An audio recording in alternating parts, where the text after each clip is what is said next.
शिटारा, तुम अपने तीसरा पापा को होटल में रखो वरना हम तुमको सब अनसब्सक्राइब कर देगा। शिटारा, इस बार तुम्हारा तीसरा पापा तुम्हारे घर में नहीं आए वरना हम तुम्हारे देखना बंद कर देगा। सितारा, अगर तुम्हारा तीसरा पापा घर में आया तो हम समझ जाएंगे तू हमारे इमोशन से खेल के हमें फूल बनाता है। वाह वाह सितारा, कमेंट यार। तो भाई तीसरा पापा से कोई लड़ाई नहीं था, ये तो सब कंटेंट चल रहा है। तुम लोग पागल हो का? इलाज करवा भाई, दिमाग के इलाज करवा इससे पहले तुम लोग को सेंट जॉर्ज में देखने आना पड़े। घर में तीसरा पापा भी आएगा, नज्जो भी आएगी, फुरुक भी आएगा, सट्टू उनके बच्चों के शादी में जाएगी, ठुमका लगाएगी। सबको पता है ये इस्लामिक या के मतलब मुहर्रम चल रहा है और मुहर्रम बहुत एहतराम का महीना है। यहाँ तक जोर से हंसना भी अच्छी बात नहीं है। तो ये तो पिकनिक कर रही है, क्या बात है यार। मुहर्रम तो निकल जाने देती है, एटलीस्ट थोड़ा एहतराम कर लेती। जरूरी नहीं है कि इंसान शिया हो तो मुहर्रम मुहर्रम करे, लेकिन महीना ऐसा है, एहतराम करना भी तो जरूरी है ना। हम लोगों को हर एक मजहब के मतलब रेस्पेक्ट करना चाहिए ना। जरूरी नहीं होता कि ये फलानों का है, फलानी है, या तो फिर तुम ऐसी बातें कर रही हो तुम फलानी है। अरे भाई, रेस्पेक्ट करना जरूरी है। तो हर मजहब के हर रेसेस के पीपल को रेस्पेक्ट करो। मुझे तो इतना नहीं पता मुहर्रम के बारे में, बस इतना पता है एहतराम का महीना है। नाना गुल्लू पहुंच गया इस्लामाबाद और मैंगोस लेके गया, तो भाई मैंगोस ने मचा दी था भाई, वायरल मैंगो।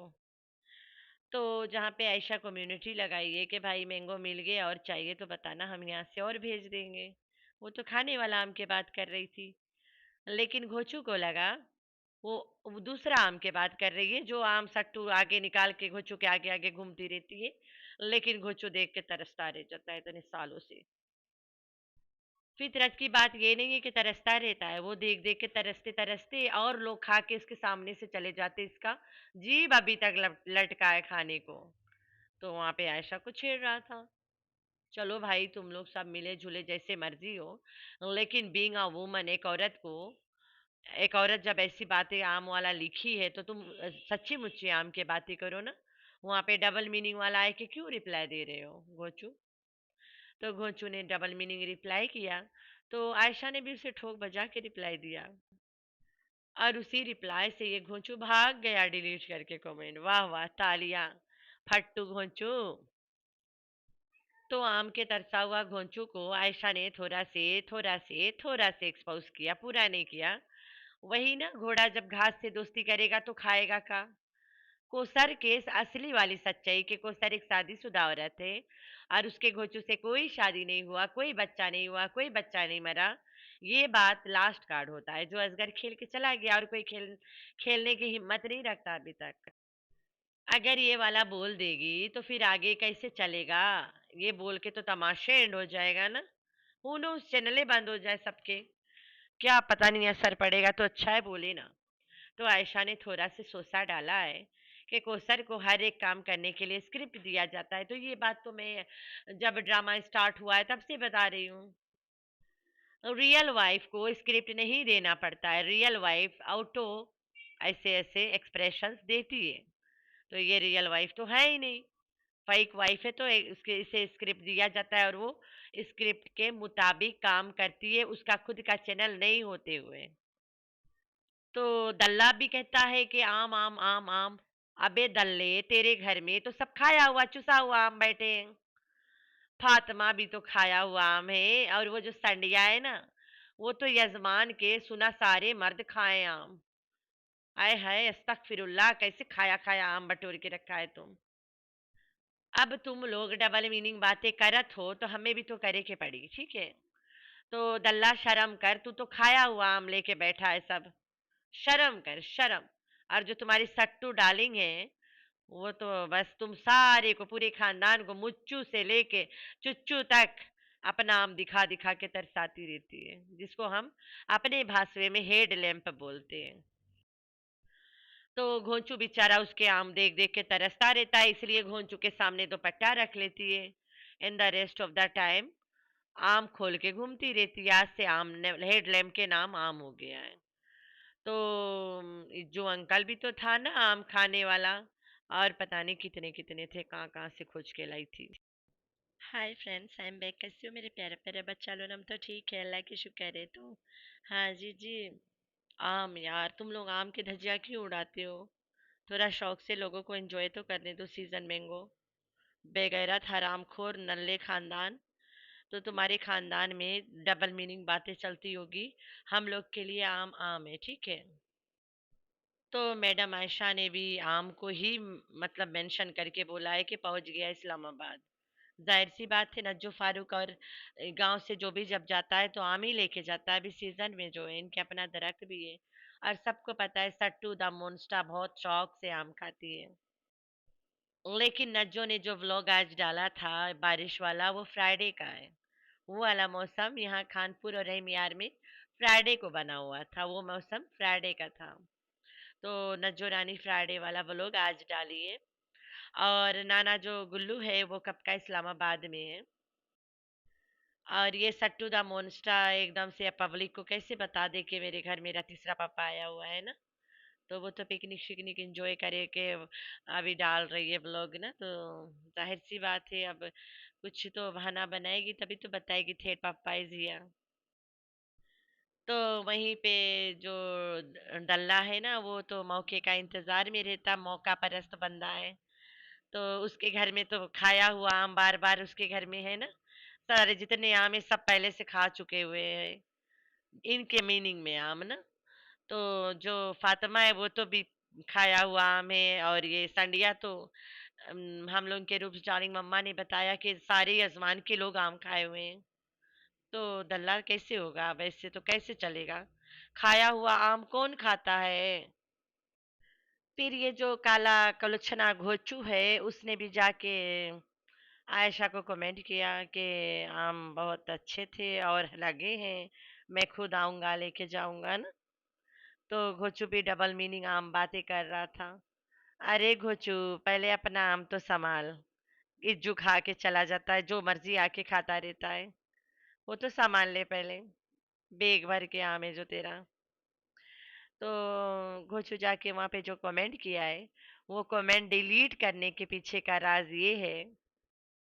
आयशा ने ठोक बजा के जवाब दिया है। आज अनाइजा शाह के बेग में बहुत सारे आम लगे हैं।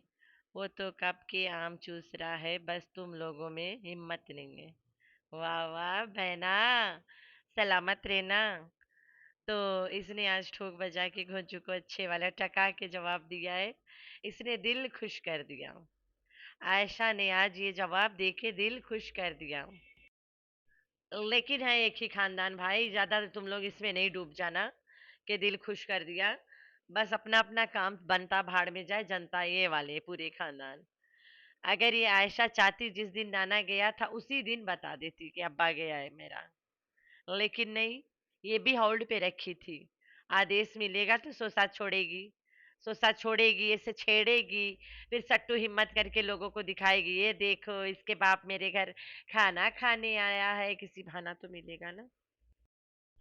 तो भाई ये पूरा खानदान मिलजुल के चल रहे हैं। आयशा ने जहाँ पे बोली है कि कौसर को स्क्रिप्ट मिलता है, ठीक है भाई मिलता है। ये बात तो मैं कब की बोल चुकी हूँ, स्टार्ट ऑफ द ड्रामा बोला रहा कि कौसर को हर एक चीज के लिए स्क्रिप्ट मिलता है।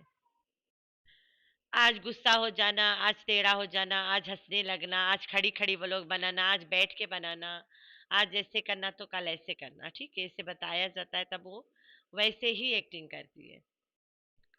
सच्ची वाली सौतन को एक्टिंग करने की जरूरत नहीं है, उसमें तो खुद इतनी काबिलियत होगा ना, हंसने कूदने खेलने गुस्सा करने की। अरे भाई, सच्ची मुच्ची वाली वाइफ को गुस्सा करने वाला स्क्रिप्ट देना ही नहीं पड़ेगा, वो ऐसे आग बगुला हो जाएगी। चलो आयशा, तुम्हारी कोई भी मजबूरी होगी तो जिसके वजह से तुमने पूरा पूरा बात खुल के नहीं बोला कि कोसर गोचू के वाइफ नहीं है। जैसे तुम्हारा भाई असगर आके बोला रहा, कोई शादी नहीं हुआ, कोई बच्चा नहीं हुआ, कोई बच्चा नहीं मरा। तुम्हारी मजबूरी यही है कि अगर तुम ये वाला लास्ट कार्ड अभी फेंक दोगे तो आगे का गेम कैसे खेलोगे? आखिरी पत्ता बचाना भी तो पड़ता है ना। आखिरी पत्ता रहेगा तो तुम लोग लिपि लिपि करोगे दोनों एक दूसरे के साथ, है ना। वरना लिपि लिपि करे का दम ही नहीं बचेगा। उधर से ठोकर खा लोगे, ये भी ठोकर खाएंगे, तू भी खाएगी, जान छूटेगी। तो भाई बचा के रखना पड़ता है ना आखिरी पत्ता। और असगर लास्ट कार्ड इसलिए मार के चला गया क्योंकि उसका तो कोई चैनल चलाने का मन ही नहीं है, ना शौक है। और तो और उसे 50 लाख चाहिए था, जो कि उसे बिना लास्ट कार्ड फेंके मिलता ही नहीं। उसने बहुत रोज से मांग रहा था, नहीं मिला तो उसने बस अपनी बाजी खेल के लेके चला गया, बात खत्म है। अब कितना तुम लोग मानते हो नहीं मानते हो, ये आप लोग की अपनी मर्जी है, कोई जबरदस्ती नहीं है। तो ये दल्ला के जो फातिमा है वो आयशा जैसी भी हो, by looking at her eyes हम लोग के पता चल रहा है शी इज क्वाइट ब्यूटीफुल ना। तो दल्ला भूल नहीं पा रहा है बचपन का प्यार मिला रे। तो ये संडिया तो इसके आप ही, ये सबको पता है। तो फिर ये सबके पास किसी ना किसी के एक एक राज पड़ा है। तब आई तब मचेगी जब आके आयशा बताएगी कि दल्ला के संडिया आप ही है और कोई शादी नहीं हुआ है। शायद नहीं जानती होगी, शायद नहीं पता होगा पूरा बात ना। हु नोज, शायद उतना इंटरेस्ट नहीं दिया होगा तीसरी वाइफ में, ऐसे भी हो सकता है ना। तो ड्रामा कंपनी वालों ने शादी करवाई है, और सट्टू द मोन्स्टा ने इसीलिए करवाई है नाटक इनके सेकंड मैरिज वाला, तो कि दोबारा ये दल्ला चाह के भी को सर वाला ड्रामा एक्सपोज नहीं करे, जैसे पहले किया था। झूठी शौहरत पादी बैठी है बहन जो तो, और हमें सारा सच पता है, अगर हम बता दे तो ये कहीं का नहीं रही, याद है ना। तो उसके बाद में इसके काबू करना मुश्किल हो गया था, तो इसको भान दिया आगे पकड़ के थर्ड वाइफ के नाटक में। चल भैया, तू भांडा फोड़ेगा तो हम भी फोड़ेंगे। तो फातिमा भी काफी कमाई है सेकंड थर्ड मेरी से। मैं तो फातिमा को एक अरसे हो गए देखती ही नहीं, पता नहीं क्या खिचड़ी पका रही। मैं तो बताया था ये लोग एक ही घर लेंगे, ऊपर नीचे रहने का तमाशा चलेगा, फिर ऊपर नीचे रहेंगे और यजमान के पास ही लेंगे, सो देट संडियाती जाती रहेगी। कन्वीनियंट टू संडिया लेंगे, तो संडिया एकदम से मस्त मलांगे भाई उसके घर आसपास से। एक रोज यहाँ शूट करेगी, 15 दिन जाके रेस्ट मारेगी। कब तक बैठती कराची में बोझ बन के किराए का घर में, कब तक किराए भरते। तो भाई ये पूरा कंट्रोवर्सी है प्लेटों का। ठीक है, प्लेट बोले तो 16 वाला प्लेट। तो सट्टू दा मोनिस्टा के पूरा घर में 16 प्लेट है। उसके बाद नज्जो के भी लग गई है, आयशा के भी लग गई है, दल्ला को भी लगवाना है। सबने सोना है एया कोन में, तो भाई प्लेट तो लगवाना लगवाना है। तो सब प्लेट पे काम कर रहे हैं, सारा मसला भाई प्लेट यहाँ पे है। कल मैं व्लॉग देख रही थी दल्ला के, जहाँ पे दल्ला बता रहा है कि या कौन दिखा के बता रही है कि प्लेट लगा हुआ है, पता चल गया मुझे कि तेरा प्लेट लग गए। तो ये वाला लाइन मैंने बताया किसी को, उधर से पता चला कि ये तो पूरा ड्रामा प्लेट का चल रहा है भाई। नज्जो ने दिखाया कि गाय भैंस भी प्लेट पे बैठे हैं, प्लेट नहीं प्लेट। तो गाय भैंस भी प्लेट पे बैठे हैं, ठीक है भाई। जहाँ पे जो धूप लग के गाय भैंस बर्बाद हो रहे थे, वही धूप लग के गाय भैंस आबाद हो रहे हैं। अच्छा काम किया ये वाला, मुझे पसंद आया, आई रियली लाइक इट कि तुम अपने गाय भैंसों को फैन के नीचे रखते हो, माशाल्लाह। क्योंकि ये जो पंजाब की गर्मी है ना भाई, मुझसे ज्यादा कोई नहीं जानता। मैं जहाँ से बिलोंग करती हूँ, मैं जहाँ से आई हूँ पाकिस्तान, वहाँ पे नॉर्मल क्लाइमेट है। हाफ ऑफ जिस आइलैंड से मैं आई हूँ, जिस कंट्री से मैं आई हूँ उसके दो आइलैंड से। एक आइलैंड है जहाँ पे नॉर्मल है हमेशा क्लाइमेट, और जो दूसरा आइलैंड है उसके सेकंड मतलब आइलैंड, बड़ा आइलैंड है जो उसका, उसके आधा थोड़ा, आधा दूर धूप वाला है, आधा दूर बारिश वाला है। तो मैं बारिश वाला साइड से हूँ। तो हमारे घर तो भाई बगैर फैन वगैरह के हम लोग सोते, सुबह शाम रात दिन। यहाँ आए कि मैं जब एक बार अपने घर गई, वो बगैर फैन के मेरा गुजारा ही नहीं था, ऐसे लग रहा मैं गर्मी लग रही है। थोड़ा से धूप में से आ जाओ गर्मी लगती है, जब वहीं रहते थे तो कभी लगती ही नहीं थी। तो महसूस होता है ऐसे तुम्हारे अंदर एक हो जाता है ना। तो इतना अच्छा क्लाइमेट है वहाँ पे माशाल्लाह से। कंबल तो रोज खटिया पे लेके ही सोना पड़ता है। हु नो, ज्यादा रात को सर्दी पड़ने लग जाए ना। आज सर्दी तो कल गर्मी, कल सर्दी तो परसों गर्मी, ऐसे है। तो भाई ये बात मुझसे ज्यादा कोई नहीं जाने पंजाब की गर्मी है कैसी जब लाइट चली जाए, लेकिन मैं एक चीज सोच के बर्दाश्त करती हूँ कि हम जब मर जाएंगे और कब्र में चले जाएंगे, वहां कोई फेर नहीं होगा, वहां कोई ऑप्शन नहीं होगा कि हम अपने घर भाग जाएं। वो सब सोच के हम लोग बर्दाश्त करते हैं कि भाई इससे बढ़ चढ़ के तो कब्र का अजाब होगा। ये तो लाइट गया भी 1 घंटे 2 घंटे बाद तो आ ही जाएगा। तो ये चक्कर है मेरा। तो भाई 86 82 और 82 के 84 हस्बैंड, आय हाय, पिकनिक के दीवाने, खाना खाने के दीवाने पहुंचे पिकनिक स्पॉट पे, जहाँ पे सट्टू दा मोनस्टा भी गई बत्ती बारत आम हिलावत। तो घोंचू, तू कहता है कोसर मेरी वाइफ है। कोसर के कब ऐसे जगह लेके जाओगे? चलो कोसर को इस्लामाबाद में नहीं अच्छा लगता है सब करना ना, तो गांव जब जाते हो गांव में भी तो पिकनिक स्पॉट बहुत सारे हैं, गांव में लेके चल दिया करो। गांव में बाइक है, रिक्शा है, पड़ोसियों के खोते रेड़ियां हैं, उन्हें बैठा के ले जाया करो। तो तुम तो सेकंड वाइफ ड्रामा खेल रहे हो, जो ऐसा आधा अधूरा यहाँ पे एक्सपोज करके चली गई है। पूरा पूरा पता नहीं कौन दिन और कौन करेगा। असगर अंकल की तरह किसी में हिम्मत ही नहीं है भाई। मानना पड़ेगा 30% अंकल, तुमने बहुत अच्छा जॉब किया था। तो भाई लास्ट में सट्टू द मोन्स्टा के एक कमेंट मेरे दिल को छू गया, वो मैंने बोला आप लोग से शेयर कर लेते हैं। तो ये वो औरत है जो सट्टू द मोन्स्टा के इकलौती कस्टमर थी जिसने इसके ब्रांड का कपड़ा रच रच के खरीदा था। सितारा एक बात अभी सोची के सुनहरी कह रही है, हमारी अम्मी को अब्बू वापस लेने गया है। जी हाँ, जब वो आएंगी तो घर उनके नाम हो जाएगा, लेकिन अम्मी को वहां जाने की जरूरत नहीं होनी चाहिए। बाबा खुद कागजी कार्रवाई करके आते और फिर अम्मा इस्लामाबाद में किसी वकील के पास जाकर साइन कर दें। वाह वाह नानी, तुम कितना सोचा थोड़े सबके बारे में। ये दोनों आपके पास ही किसी वकील के पास जाएं और साइन कर दें, ये सब उनकी चाल है। तो इस सुनीता नानी का मतलब सोच यही है कि अब गुल्लू फिर एक मेढा करेगा। हाय हाय अस्तगफिरुल्लाह। कल ही अनवर चाचा ने बताया कि बाबा ने अपनी बेटी और बीवी को मार दिया था। प्लीज अम्मा को ना भेजना।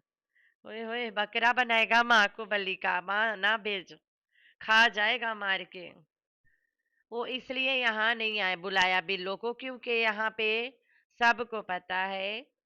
मुझे तो कराची के बारे में नहीं इतना ज्यादा पता, क्योंकि मैं वहाँ पे कभी कोई पहाड़ वहाड़ देखी नहीं है।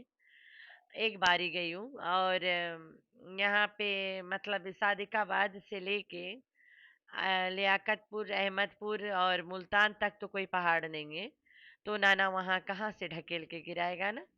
तो नाना इसके लिए इस्लामाबाद चला गया, वहीं पहाड़ी से ढमलाएगा नानी को, तबे गया है।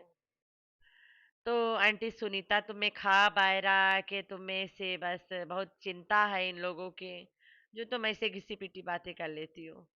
एक दिन तो तुम्हारी की आंखें खुल भी गिरा कि लोग झूठ ड्रामा करते, सब सब दिखाने के लिए कर रहे हैं, यूट्यूबर सारे ऐसे हैं।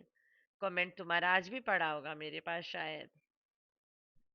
तो आंटी के आज फिर फिसल गई, रोज फिसलती है आंटी, पता नहीं किस चीज पे खड़ी है कि फिसल फिसल के गिरती रहती है।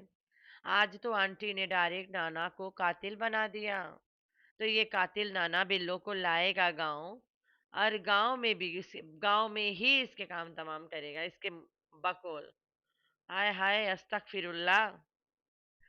तो सट्टूदा मुनस्टा, तुम्हारी अम्मा चाहती है कि घर भी मेरा हो और मैं वहां रहूं भी नहीं, बुढ़ा मेरा ना हो, बुढ़ा के पास रह के जगह रहे चाहे नहीं, घर मेरा हो बस, बुढ़ा वहां नहीं रहे।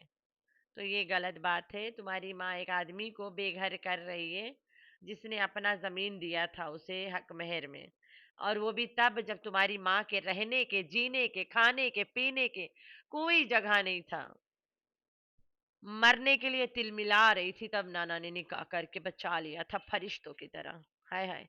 तो मेरे प्यारे प्यारे बच्चे, आप लोगों ने रखना है अपना बहुत सारा ख्याल। अल्लाह हाफिज।